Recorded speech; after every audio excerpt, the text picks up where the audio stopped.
आज दादरमध्ये मासाहेबांच्या पुतळ्यावर लाल रंगाचा कोणीतरी रंग फेकून मारला। आता हे ऑपरेशन सिंदूर झालं, त्या सिंदूरचा रंग लाल। मग उद्धव साहेबांनी जे हाती घेतलं कुंकू, त्याच कुंकूचा रंग पण लाल। हे कनेक्शन काय आहे? हे राजकारण काय चालू आहे? आणि ह्या सगळ्या राजकारणामध्ये आमच्या मासाहेबांना का आणले जाते? आणि ह्या सगळ्या गोष्टीमध्ये हा जो काय ते कलर फेकणारा जो आहे ना लाल रंग, हा कोण आहे ना, ह्याला आहे ना पकडला पाहिजे। आता किती वेळ झाला ते सीसीटीव्ही कॅमेरामधून शोधतायत।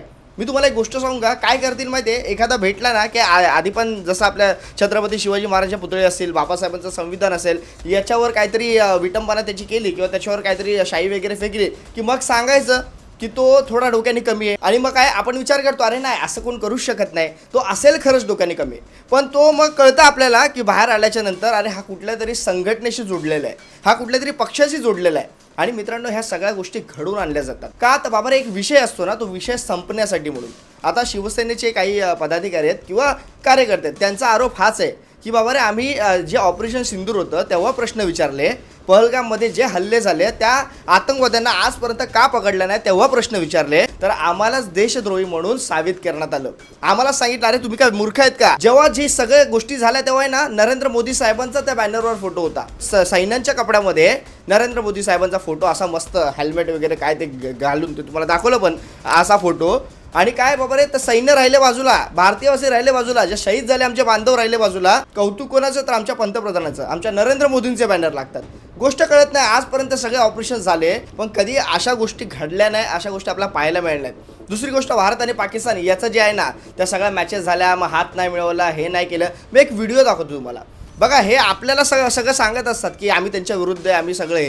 हे जय शहा आणि हा शाहिद आफ्रिदी दोघं मॅच बघतायत, बघा हा व्हिडिओ।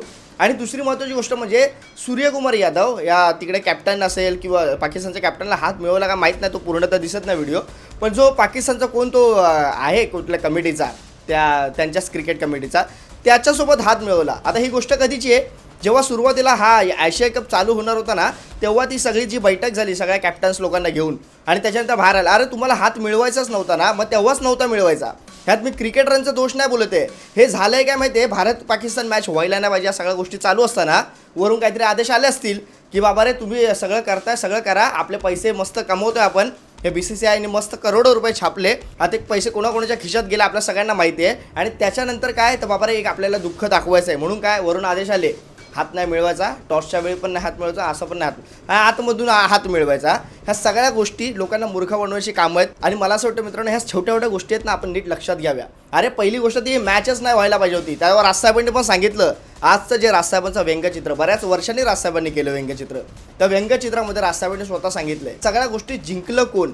आपला भारत जिंकला, पाकिस्तान जिंकला, आपलं भाजप सरकार जिंकलं की कोण हरलं, हे महत्त्वाचं आहे। या पाकिस्तानाला काय, भारताविरुद्ध मॅच जरी झाली ना तरी ह्यांना लाखो करोडो पैसे मिळतात, आणि या करोडो रुपयांमध्ये त्यांना बाकीच्या पुढच्या गोष्टी मग करायच्या आहेत, ज्या आपण त्यांनाच हाताशी धरून सगळ्या गोष्टी करायला देतोय ना, आपणच त्यांना फंड पुरवतोय ना, म्हणजे परत तुम्ही हे पैसे कमवा आणि आमच्यावर परत चढायला या।